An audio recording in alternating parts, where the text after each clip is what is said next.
psychologist, I should say, who specializes in ADHD, autism, and learning disabilities. So we're pretty much all things ADHD all the time over here.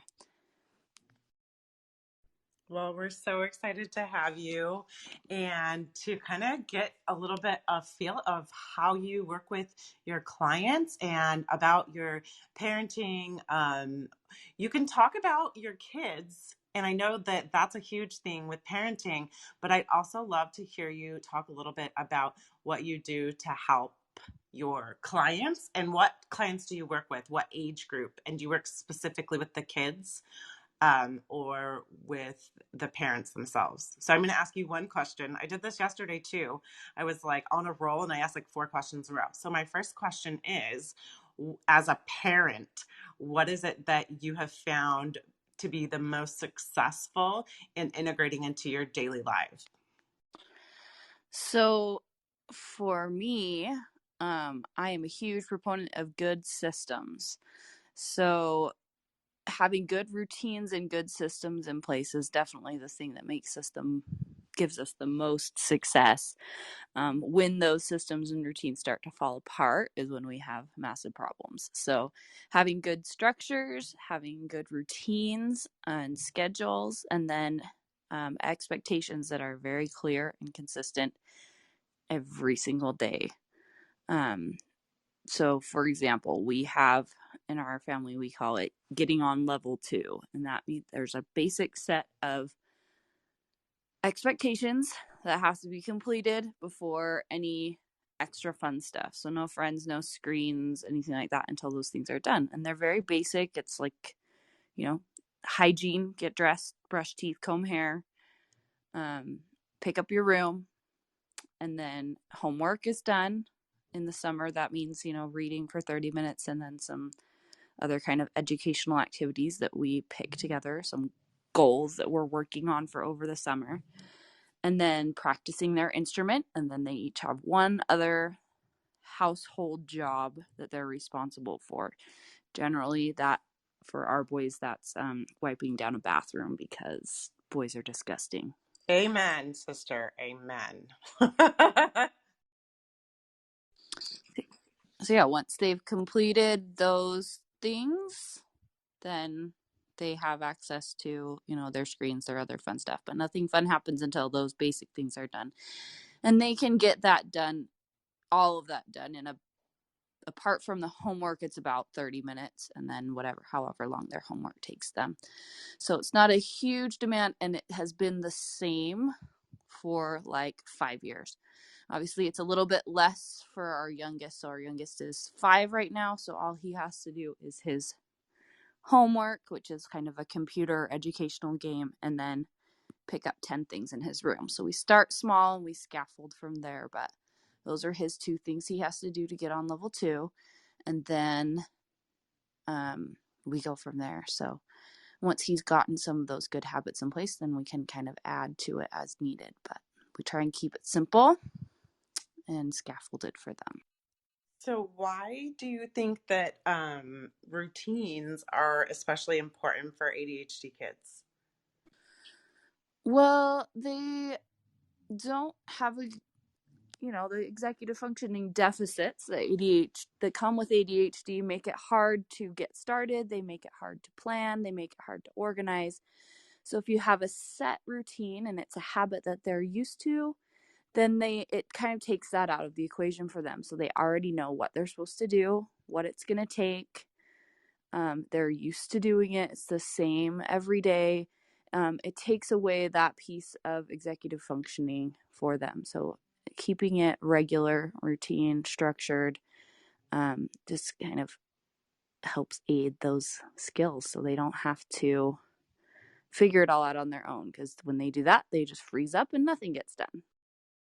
And that's what I think has been good with my kids, especially, is they don't have to think about it. And we were doing a room the other day and we were talking about like automation and how helpful automation is when you don't have to think about anything. So you already have the routine in place.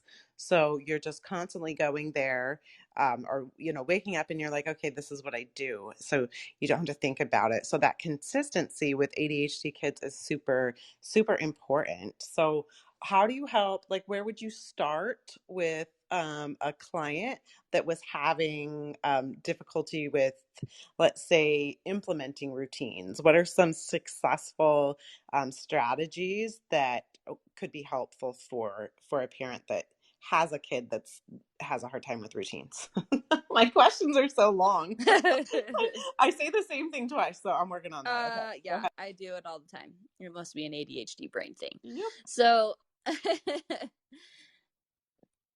with the first thing I do when we're working with a client on setting up some new routines is we figure out what the motivator is going to be. So my kids are highly motivated by screens, so that's what we use. But for your kids, it might be something else.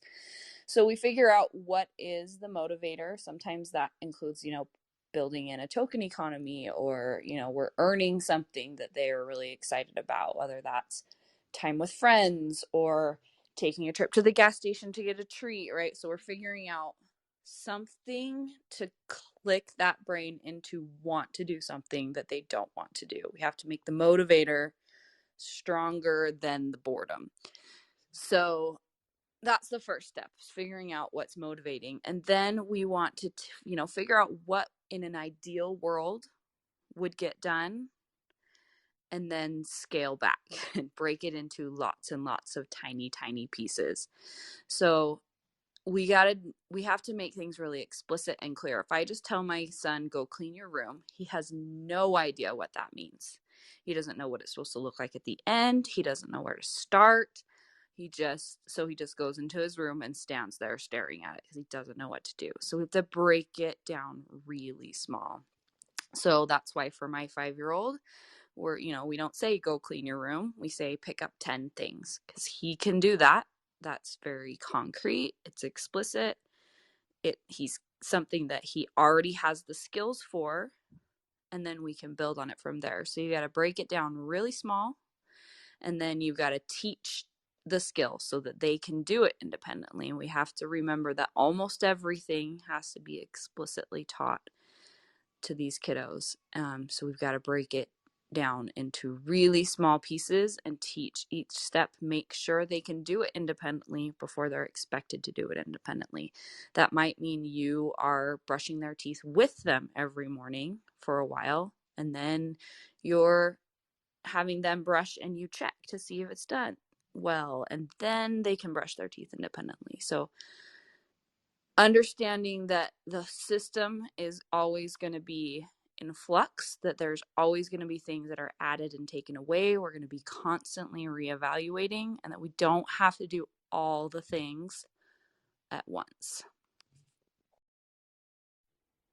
Oh my goodness, that is so good. Sorry, I wanted to make a comment about that, I'm hearing you talk about this with kids, but I'm like, oh my gosh, this is what I have to do in my own life. And no joke, like my husband does not have a diagnosis. However, I am strongly curious, almost convinced that he also has ADHD. And I think it's more of like the inattentive type.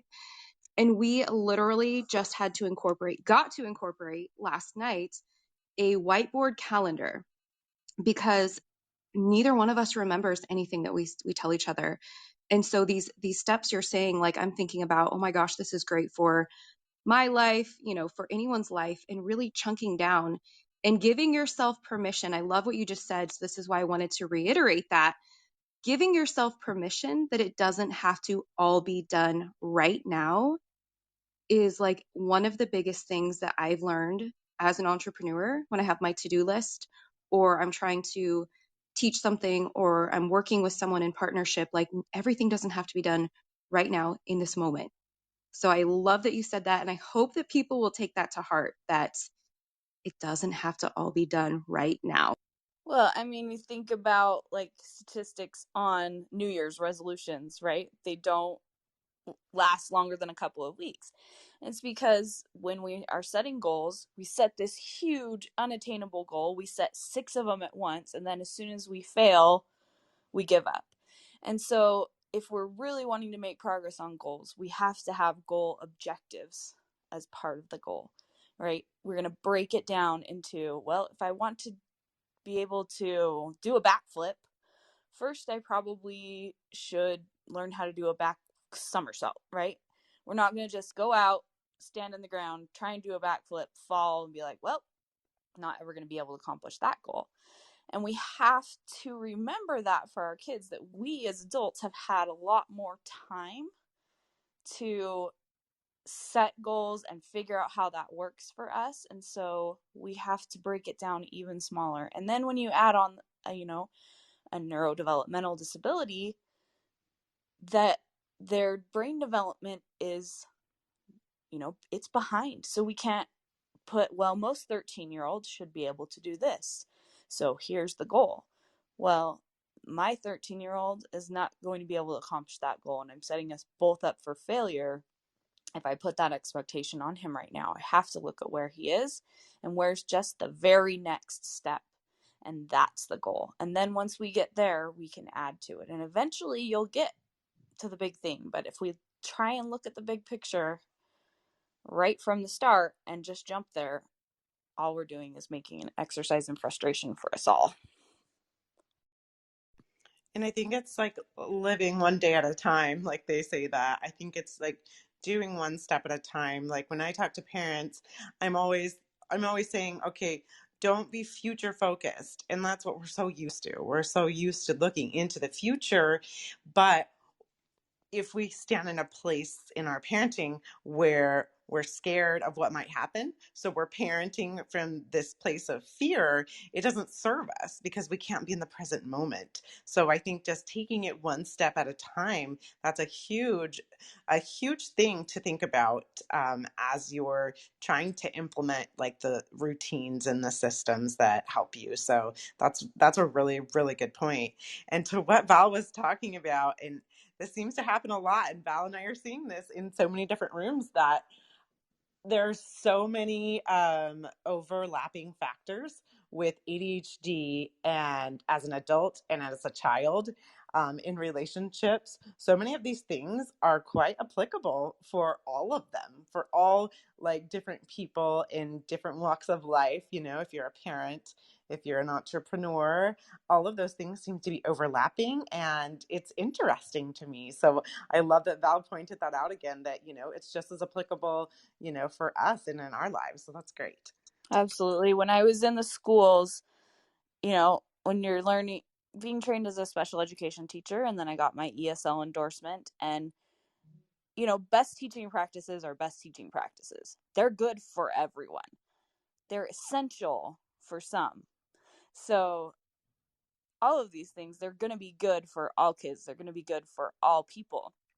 What happens though is if it's not in place for kids who are struggling, then they flounder, so there's best practices that would be great for everyone, and then they're essential for these. Yeah, I think I see that with my kiddo too. He is very resistant to routines. I mean, he is 16, and so I do try and allow him to, and he does a really good job. I do try to allow him to have a lot of say. I usually don't have as much, if any, say in exactly how he does things, but once a month we'll sit down and we'll kind of go through, how things are going for him, and then kind of reassess, because, as he gets older, he's been able to kind of come into himself, and that doesn't happen with all kids. It didn't happen with me. my kid somehow is lucky enough to have a different kind of brain than I did. I was just kind of all over the place, but he seems to settle really well in his own. But just keeping with them, helping them, and meeting them where they are is like a super important skill to have as a parent. I recognized I didn't understand what that meant. Like, what does it mean to meet them where they are? And then when I recognized it, or when I finally felt what that meant for me, I was like, yeah, I'm not doing that. Like, I'm pushing it. So what do you think about involving the kids in those processes so that they feel, successful? I think feel successful and also are more willing to participate, right? If I'm just putting something on top of them and they have no say, you're going to get a lot more resistance. So yeah, I do think it's important to include them. What do you think needs to happen? And we do this frequently. We have little, we call them family councils, where we get together and we say, okay, here's some things that aren't going well. What do you think's going well? What do you think's not going well? And what can we do to fix them? What are some goals that you want to work towards, and how can we implement that in? So I think absolutely including them at whatever level they are capable and interested in, with some guidance from us. So they can give a goal and we'll say, okay, that's great, but let me tell you why I think that this goal is important too. So we can kind of guide them. And I think the more we explain, definitely with my oldest in particular, he has to know the why behind everything down to every last detail, or he's not going to do it. So we have learned along the way how to explain things in a way that will make him see their value and their importance. And then as they get, because the idea is to teach them how to do this, right? So that they can eventually do it for themselves. So we need to include them as much as is appropriate and as much as they are able in that process, scaffolding it as they get older, recognizing that they're not going to be able to do it independently quite as early as a neurotypical kid would, that they're going to need support for a little bit longer. But, ideally teaching them how to do it for themselves. And I think that, that takes the stress off of us. That's something that I actually talk about a lot is being able to hand the responsibility back to them, because as a parent, we so often kind of take it all on and then we're totally exhausted, right? I mean, I know that as he got older, and I was trying to work on that with him, and it's different for every kid. My kids are like fiercely independent, so I had to find this middle balance, where I wasn't being too overbearing, but I was still supporting, because they really did not. If I said one thing, it's like they would do the opposite. And I was like that. I probably still am like that, honestly.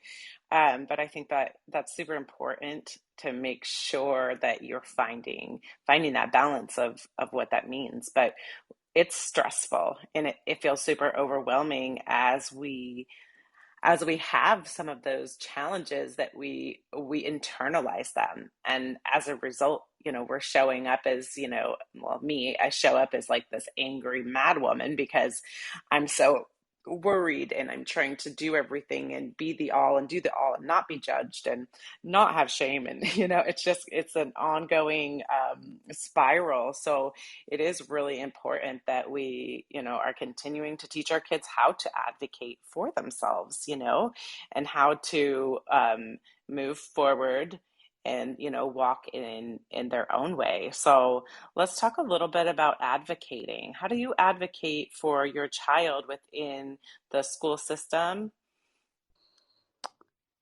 Well, so school, understanding the school system and what kinds of language to use uh, is kind of the key. So I definitely recommend, anytime if a kid is struggling in school and you're wanting to get some help, is reaching out to somebody who knows the system really well, who can help you advocate.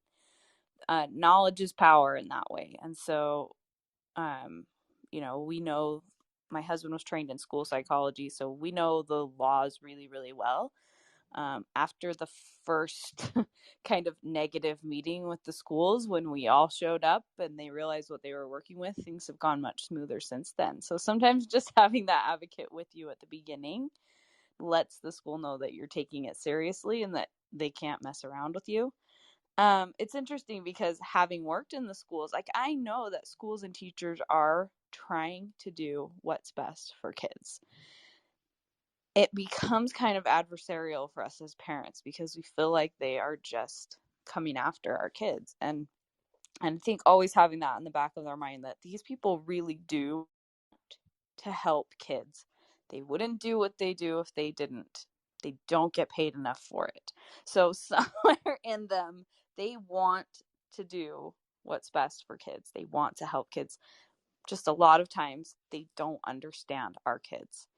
ADHD is still so misunderstood. And so we have to come to the school with a lot of knowledge, with a lot of being very open. The best way to make sure that you're in a position to advocate well for your kids, whether that's formally through requesting a 504 or an IEP or just with an individual teacher, is to be present, to get to know the teachers well, and let them know that they can communicate with you. You know, they have a lot of parents who don't want to hear that their kid is doing something wrong. And so they will wait to contact parents until things get really bad. And at that point, you know, we've got all this negative stuff built up.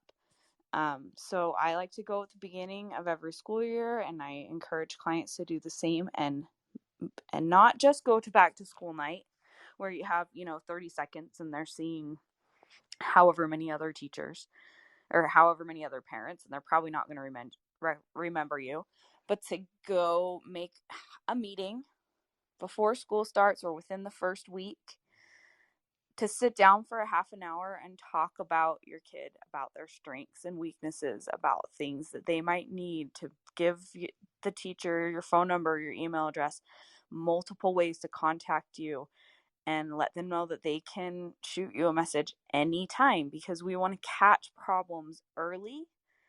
And then the better you get to know those teachers, the better. I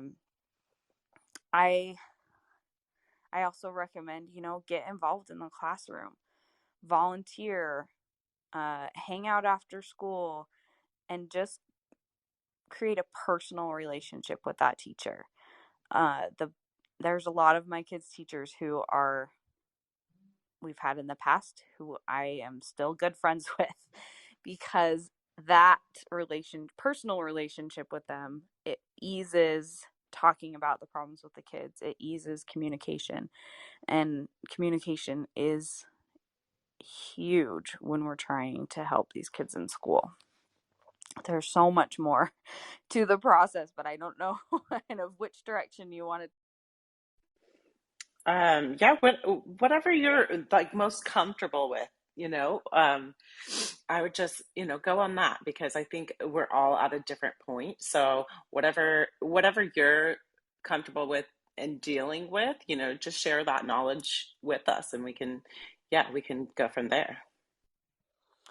Okay, so we can talk about kind of the different formal ways to get help at school, and that is through an IEP, individualized education plan, which is through special education, or more commonly for kids with ADHD is 504 accommodations. So the big difference between an IEP and a 504 and whether or not you need it has to do with whether or not the disability requires specialized instruction in order for the student to have access to the curriculum and to get their free appropriate public education, FAPE as they call it. So if your kid needs extra math instruction, if they're, behind or they have a disability in that area, then they're going to go for an IEP. But most kids with ADHD, it's not academically or learning that is the problem. It's behavior and executive functioning and social skills problems that are getting in the way. So those are things we can do through accommodations on a 504. The process to getting both of those started just comes with filling out a form with the administration. If a parent requests an evaluation for a 504 or an evaluation for an IEP, the school has to provide that evaluation or provide a lot of evidence and documentation for why they're not going to do it. 9 times out of 10, they'll just do the testing, because gathering all of that data and information to refuse to test is a lot harder than just doing the testing. So your kid may or may not qualify at that point, but it is a good way to get some free testing either way. They will do cognitive and academic testing. I always recommend check all the boxes. So they'll get OT evaluation, they'll get speech language, they'll evaluate in all possible disability categories. Again, it's free, it's decent evaluation. And if you're looking at getting further evaluation for your kid, looking for, hidden learning disabilities or any other kind of issues that you might go to a psychologist or a neuropsychologist for, they're going to do the same kinds of tests plus more. But you can get some of it done by the school for free and then take that report to your psychologist and they can just add to it rather than starting from scratch. And again, that means fewer hours that you're paying for a psychologist. So that's kind of a side tangent there, but use the schools. It's there, it's paid for. You can get a lot of good assessment from those evaluations, whether or not your child qualifies for special education at that point.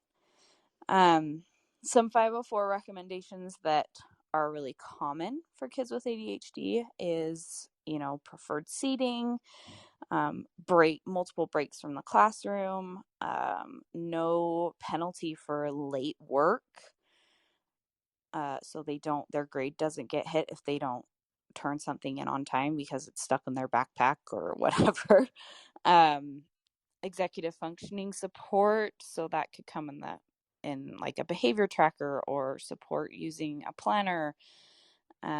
There's things you can do for like note taking, whether that's get a copy of the notes from the teacher, or sometimes they'll have another student who will copy their notes and give them to your student. Kids with ADHD are not great at, number one, picking out the important details. So they'll tend to either write down everything or nothing because they can't figure out what is kind of the main idea. And then kids with ADHD, dysgraphia is really common. So taking notes by hand can be incredibly painful. So they either won't do it or they won't be able to read it later because it's a mess and it's disorganized. So note-taking support can be a big one. You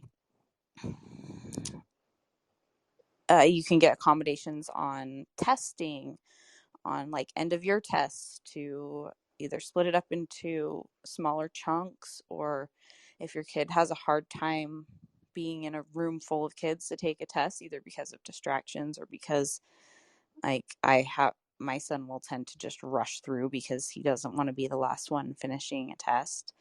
You can have them get all of their tests in a different room.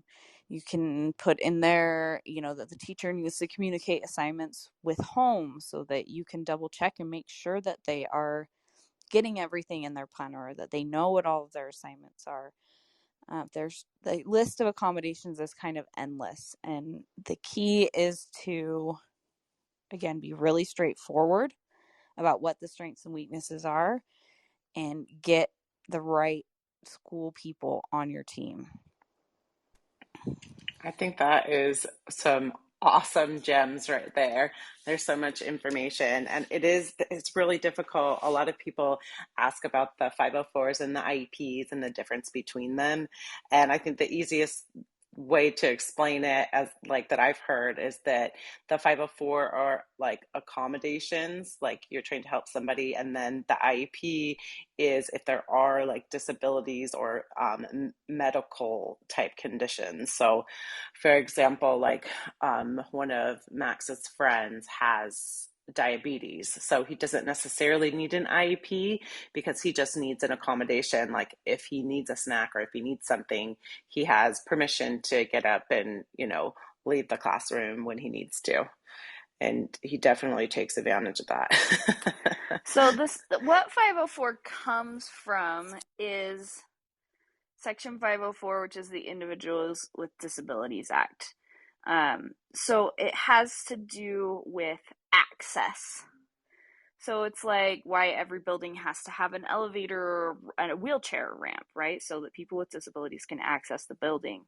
So it gets applied in schools as a way of making sure that you get the access that you need and the accommodations that you need in order to access your education.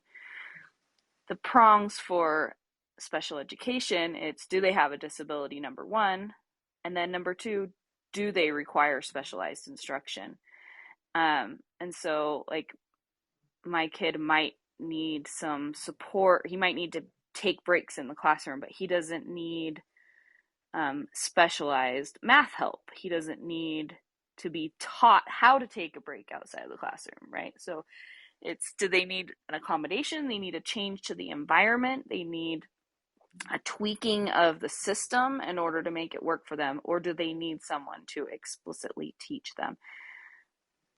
And that's kind of the legal difference between the two.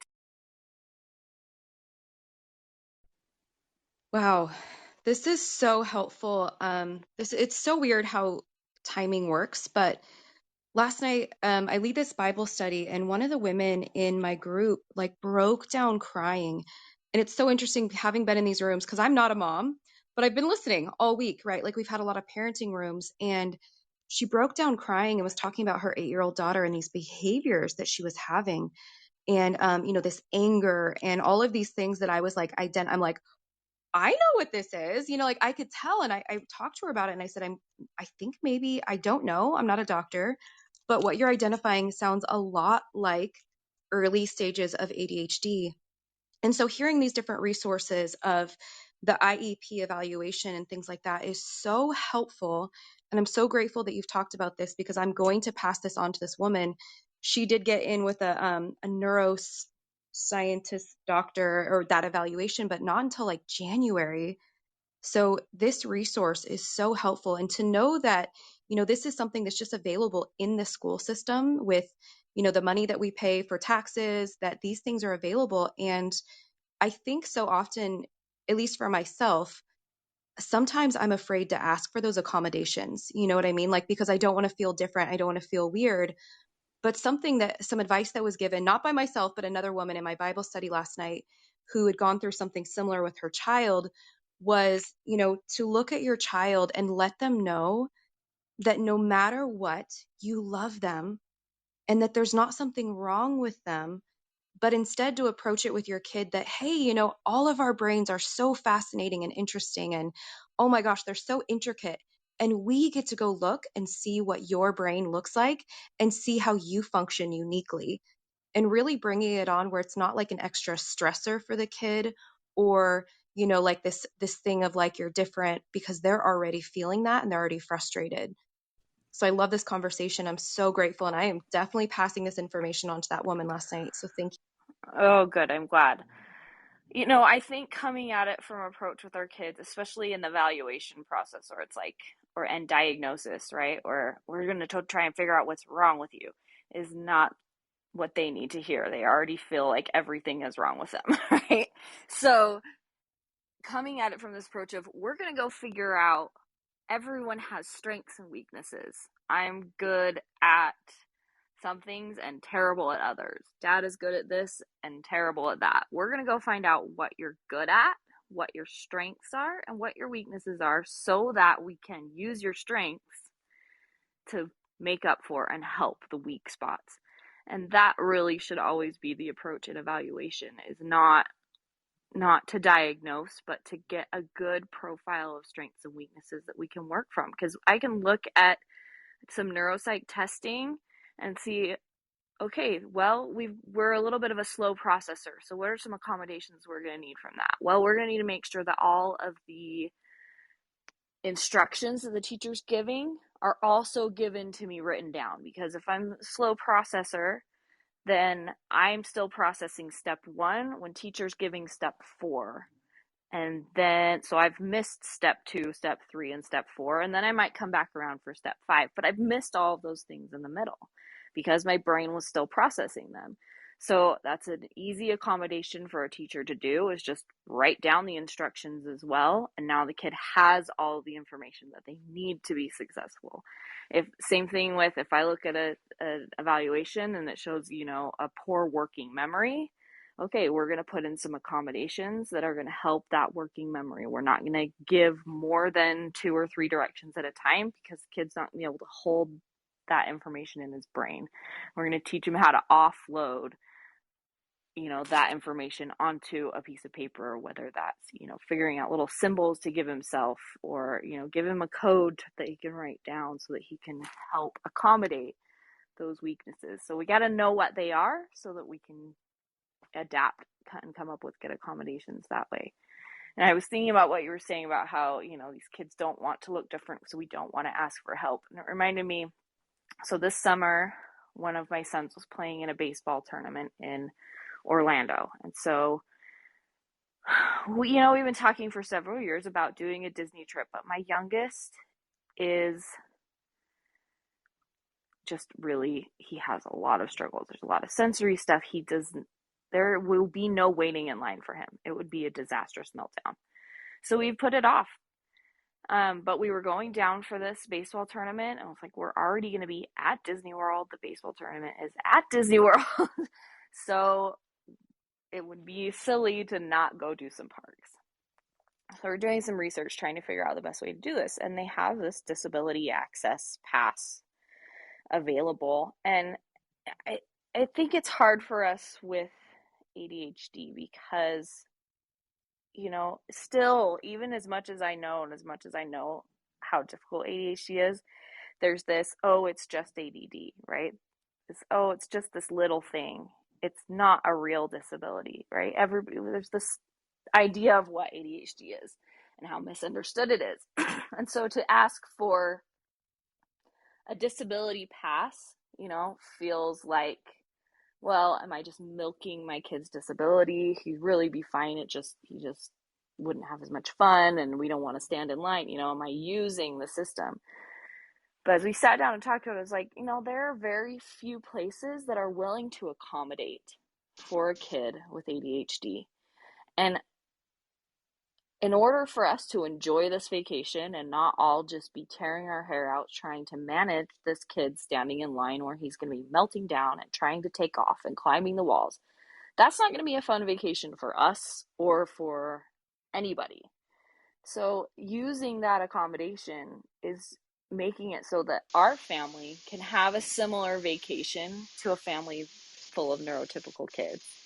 So to me, that's what accommodation is. It's not taking things that we don't need. It's not milking the system. It's not taking the easy way out. It's making it so that our experience can be the same as another family's experience. Which is so comforting to have some type of a plan moving forward. Because sometimes when that doesn't happen, because Nicole, you have ADHD, I have ADHD, sometimes that plan, if we don't have a plan, it just goes crazy because then we're all crazy. So I think taking time to do that is amazing. So before we keep going, I'm going to take some time to reset the room. And for those of you that have any questions for Nicole, go ahead and raise your hand and we can bring you up here to ask questions. So you are in the ADHD Parenting Club. And if you haven't already, go ahead and click the greenhouse that's right above the title of the room to follow. And we are doing this whole month of October ADHD Rise. And this is a collaboration between me, and Val Nichols, my girl next to me right here. And we are doing this all month long. We have 2 speakers every day, Monday through Friday at 9:30 and 1:30. And we have all different types of speakers. So ADHD entrepreneurs, we talk about the comorbidities and depression, anxiety, parenting, and women and men ADHD. So it's going to be quite the month. And we're so excited to share all of these. I think we have like 40 plus speakers. So we're super excited to have you guys here. And also I wanted to say, if you go to either Val or I's Instagram, you can click on the link to register for this summit, and then you'll have access to the Facebook group and replays, so that you can have all the good stuff. So thank you guys so much for being here, and we're super excited. So if you have any questions, we did have someone. Marla, do you want me to bring you back up? I don't know if you got kicked off, but if you have any questions, we'd love to hear from anyone in the audience. One thing I was thinking is, how do we know when to let go, and what we should hand off to our kids? What do you think, Nicole? When should we know when to let go? Oh my gosh, I Loaded don't know that I question. have the answer to that today. Well, what is an idea? Like, how do you see that in your life showing up? Like, what are some of the signs that you're seeing, I guess? I think, we need to be ready to let go, but also to grab back on if needed. Kids are going to go through times where they're able to handle more or less, and just to be kind of aware of where they are. It means checking in frequently. It means having open communication with your kid, and have language that they know that, if they're struggling, you can say this. If this is happening, you can tell me that. Like, to have those conversations frequently. And sometimes you just have to test it, let go a little bit and see what happens. And if they, are doing well, then we can let go a little bit more. And if not, then maybe we tighten back up again. It's got to be something that's very fluid. I feel like for a very long time, I'm not expecting that at 18, my kid is going to be able to just go off and be on his own and be functional. He's going to need a few more years of additional support, whether that's from me or whether that's from coaches or whatever. I think the other thing is to teach our kids where to go when they need help. I'm all about outsourcing as much as possible. So tutors, coaches, teachers, find a person where you are that you have a trusting relationship, that is on your side, that you can go to when you're struggling. And for me, I think that's the big piece in knowing whether or not they're ready to take it on their own, is if they are willing to go get that help, if they take that responsibility on. If they know where to go and when to get help when they need it, then I think that might be a good cue that they're ready.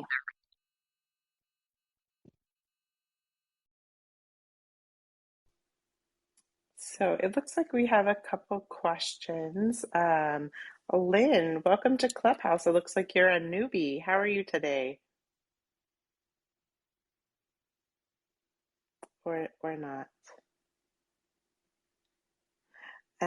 So if you do have a question, you can go ahead and unmic and ask Lynn. If not, then we can move you back to the audience, or have you stay up here for a sec till we figure it out. I know sometimes Clubhouse is a little confusing.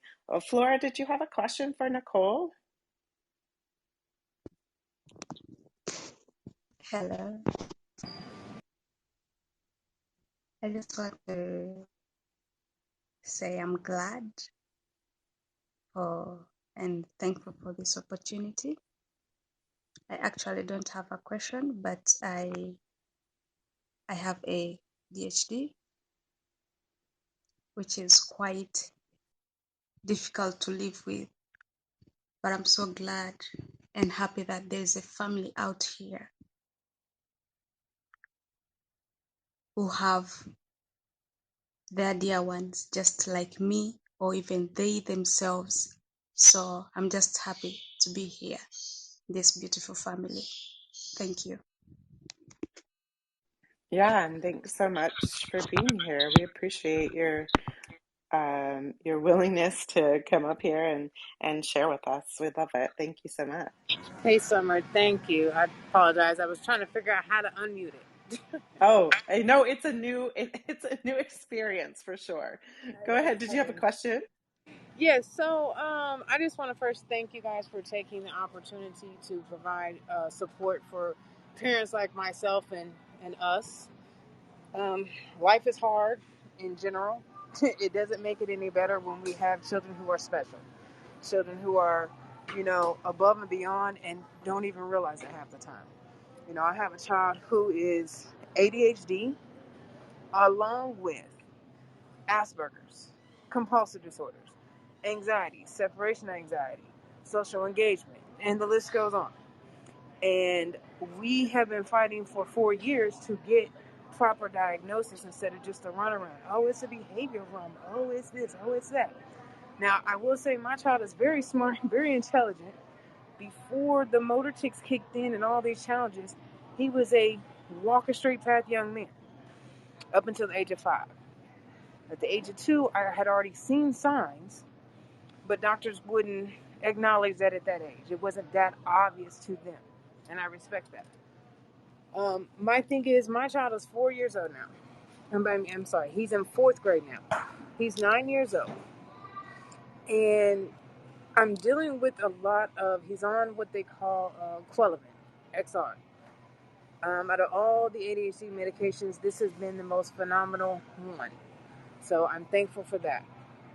But my biggest thing is he challenges so much with consistency. And I'm torn between the autism aspect and the ADHD. I'm ADHD, so I know consistency can be a challenge. But a part of me feels like this is like overly challenged for him. And we tried, mapping things out like, okay, here's the board. Do this. Once you finish this, then go to this. I mean, it's gotten to the point where it's like 2.5 seconds later, what do I have to do again? Okay, what did you say again? You cannot feed him more than one thing, more than 3 or 4 words at a time. And we have such a problem getting assistance. We have such a problem getting support. I rely on support groups. I rely on research because there's just not doctors out here that are really putting forth like they need to where we're at. And I believe no child should ever be left behind. So my question is, where do I go to get these type of therapies that I may not have to rely on a support group that will benefit him with all the other underlying challenges that he has? Because I know he's capable, but at the same time, there's a part of him that just, he gets so frustrated, he starts banging his head. He starts hitting himself in the head. He gets emotional breakdowns and they can last for 3 hours. He's precise. If you don't do it exactly a certain way that he knows how, that totally throws him off the scale. I can't get him into the routine of every day. Okay, first thing you do, you go brush your teeth. You go to the bathroom. It's like,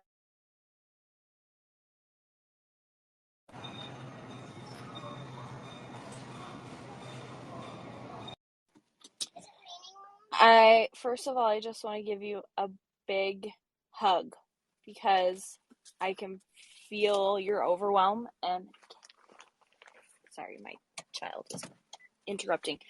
I can feel your overwhelm and I have been there. In fact, I have been there very recently. So I feel you and I'm so sorry that things are hard right now. And I can tell you that they will not always be. There will be periods, but they will not always be this way. The next thing I would say is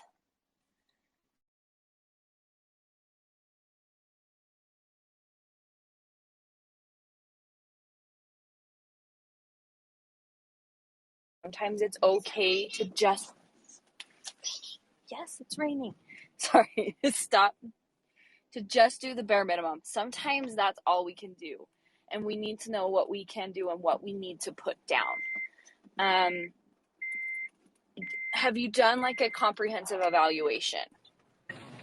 Well, here's my thing. I'm still learning this stuff. They have done. We have done an ADOS screening. We have done a. He has a neurologist who has done an MRI, who specifically said, I recommend cognitive behavior therapy. I recommend, what is it? They offer it in school sometimes. to help them with their impulse control. They recommended speech therapy because he can't swallow pills. And when we go to get these assistants, it's like, well, right now we're on Medicaid, okay, but that shouldn't It's make a a huge, difference. Right, it is a huge, and actually, it shouldn't be. But well, the thing of it is, it's like my whole thing is, when it comes to him, I am his advocate. I am his voice. He has an advocate with InSource, which is great, so they help us with the school. But all these screenings that we did, it started out with the ADHD, and I knew that from the get-go that that's what he had because I have it. I seen it early on. But all these screenings, including the school, was always saying, "Oh, he just has traits and characteristics, but he doesn't follow the spectrum, and it only gets worse." And I'm like, listen, you guys are treating one thing, and you're forgetting about everything else. Now you've given him a diagnosis after I went out of the medical network that we were in into a whole nother town for a non-biased medical decision, and within 10 minutes was able to determine he had Asperger's, which we already knew that. And now we go back to the table, and these doctors are like, well, his ADHD, there's not really much we can do. We can offer you this and offer you that. But then you got 6 months to 8 months before you can even get into to get yeah, a therapist for that. yeah, And I'm like, I hear you. It's a what are huge we? problem. And I can see it from both sides because my husband is a child psychologist who specializes in this, and his therapy wait list right now is 12 months. Yeah. It's insane, which is why we are currently in the process of opening a more comprehensive clinic just for ADHD, autism, and learning disabilities, in the hopes of training up some more people and having all of those services in one place. Because like you're saying, we've got a psychiatrist for medication, we've got a psychologist for therapy, we've got speech language pathologists, we've got occupational therapists, we have all That's what it was. coaches, OC. tutors, so many different people we've got to go see, right? So that's kind of been our big push, is to try and get all of those services in one location to make things easier for parents. If you don't have a comprehensive evaluation where they are looking at everything all at one time, not just like, oh, we're just testing for autism, but let's test for everything and get a good, like I was mentioning before, a good profile of strengths and weaknesses. That is what I would push for first. You can do that through a neuropsychologist or a clinical psychologist who specializes in ADHD. That's what I would find first. Those specialists in neurodevelopment, and they can help you to find those resources. And then the next thing is, I can recommend some books and things if you want to reach out to me on social media Uh-huh. so I can get a few more details. Okay. Instagram is where I am the most frequently, so that's the fastest way to get in touch with me, or you can email me at nicole@parenting-adhd.com. I'd love to get a few more details so that I can give you some more specific advice on where to go and kind of what some things that you could try. Okay. What is your view on when it comes to what is it called, genetics? Because he has a future appointment with a genetic specialist in autism, and it was suggested. But my thing is, what can that tell us? And can it tell us anything? Yeah, I mean, we know that these things are highly genetic. Unless they suspect that there's some other kind of genetic thing going on apart from autism, I don't know that a geneticist would offer any new information. All they're going to say is, yes, he has genetic markers for autism. We already know that. If they're looking at genetic markers for some other type of genetic disability, then that's great. If not, I would put your efforts into finding a good neuropsych assessment that can give you a full comprehensive evaluation and a profile of strengths and weaknesses, because that's going to be the most practical piece of information. Yeah, because it's hard to differentiate. I'm doing my research of, okay, is this the autism side, or is this the ADHD side? Because you have to address and acknowledge it totally different. Well, and there is a lot of overlap. Uh-huh. And the bottom line is sometimes it doesn't matter where it's coming from. We're going to address the behavior and we're going to address the problem. And the solution, yeah, there are some things that work better for ADHD and some things that work better for autism generally. But when it comes down to the individual kid, Mm-hmm. all that does is give us kind of a direction to go in. And what we have to figure out is what works best for your kid. Right. So we're going to pick one problem and we're going to work on solving one problem at a time, and we're going to let everything else go. We're just going to put it on the back burner because that's not what we're focusing on right now. And we're going to acknowledge that that's okay. We're making progress on our time. So not to worry about overcoming multiple challenges at this point. Right. Just pick pinpointing one specific problem right now, the problem of our morning routine. And that's all we're going to work on right now. And we're going to let everything else slide until we get that one fire put out. Because if we're trying to put out 17 wildfires at once, we're going to be consumed. But I can put out this one little campfire in this corner. And we're going to start there. I see. Yeah, because right now we have the biggest challenge of the vitamin deficiency. We have the biggest challenge with the sleep issue. You got your good day, you got there's your a bad. lot. So I'm gonna there's some more people on the stage that want to ask some questions. Mm-hmm. So I'm gonna have you message me. Okay. And let's pick some things to work on that way. Bless you. Thank you so much. Thank you, Lynn, for all your good questions. I hope that was helpful. Nicole's a fantastic resource. I also have a parenting guide that has about 10 pages of resources in it on my website. So if you go to livelifeclearly.com, it's got like the parenting guide at the beginning, and then there's about 10 pages of resources that you can have too. So that could be helpful as well. Thank you. Okay, Julie. No, let's go to Shawnee. I don't know who was here. Let me PTR. Yeah, let's go ahead, Julie. And what can we do for you today? Hi, thank you so much for pulling me up on stage. What a great topic, and what great advice you're giving. I love the fact that you're really sticking in, just looking at the particular child and what their strengths and abilities are, because regardless of diagnosis, like that helps understand some things, but how do we help them feel like empowered, and how do we engage them in the activities that are meaningful to them to help build the skills and that independence, because that's really what it's about. So thank you for adding that piece and really focusing on one thing at a time. So I guess my question is, it's a little bit controversial, so you don't have to go through this today. But oftentimes I have some students that go on medications and it doesn't work. So I'm not sure if it's like a different type that is affecting it, or sometimes I hear like, oh, well, maybe it's not ADHD. Maybe it's something dealing with like a trauma in their past or attachment, or maybe it's like a sensory dysregulation, and that's something that we explore further. Just wanted to know your thoughts on that piece. Thank you so much. I'm Julie and I'm done speaking. So medication is really complicated because we don't really know. We're learning more, but we still don't really know why something does or doesn't work.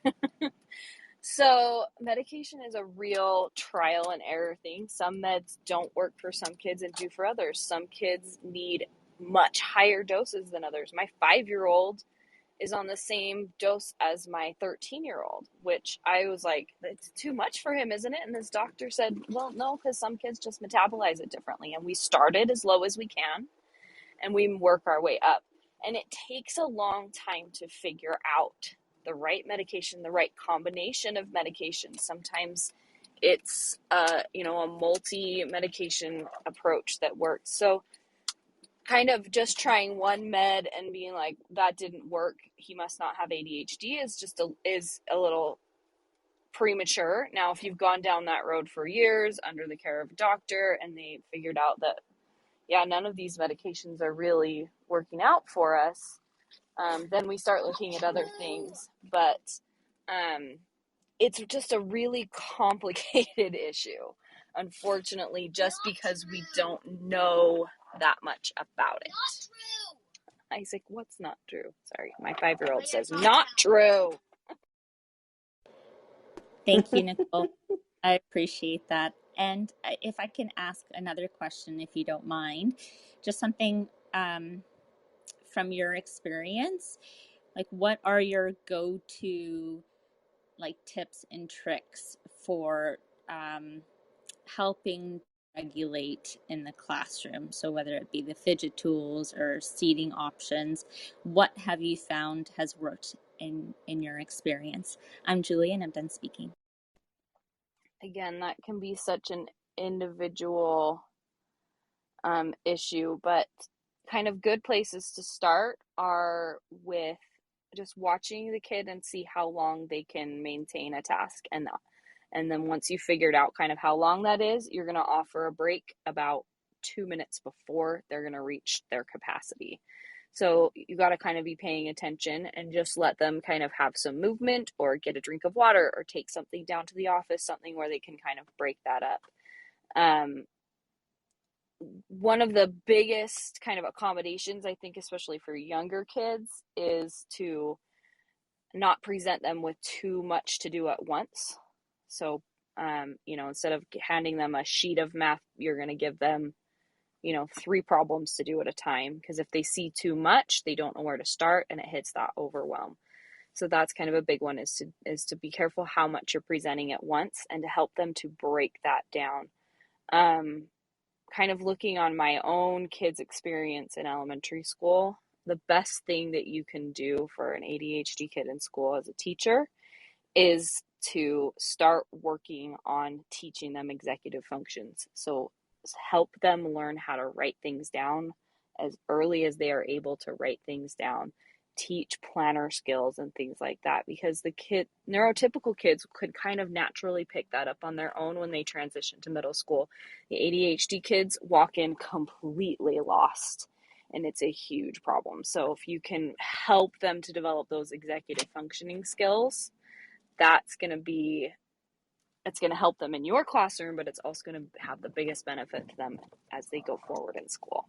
I hope that answers your question. It's kind of a broad topic.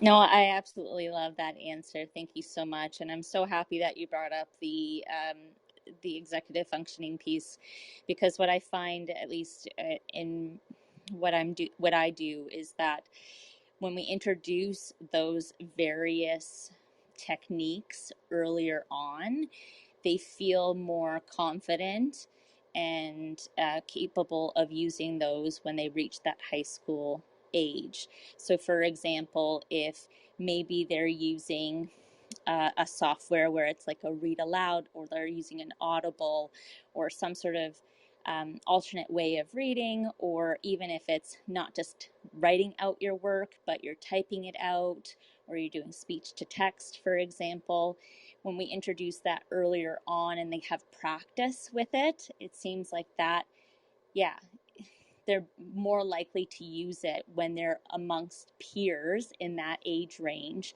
And they ask, like, why do you do that? And I don't. It just becomes a natural part of their everyday routine. So I appreciate you talking about skill building a bit earlier on. Thank you so much. I'm Julie and I'm done speaking. Thank you so much, Julie, for your great questions. So we're going to go ahead and wrap up the room. Nicole, tell everyone tell everyone where we can find you and how we can get in touch with you. Great. You can find me on Instagram at Nicole Miles Coaching. That's where I am the most frequently, so that's the fastest way to get in touch with me, or through email, nicole@parenting-adhd.com. I'm currently offering free 30-minute consultations for about the next month or so in conjunction with this RISE event. So if you are wanting to know a little bit more about what I could do for your family, or just have a question you want solved, there's no, obligation to continue with coaching after that 30-minute consultation.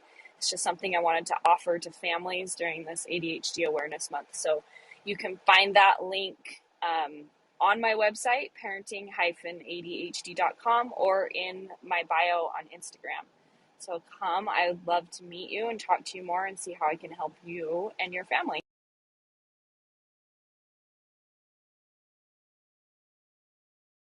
Thank you, Nicole.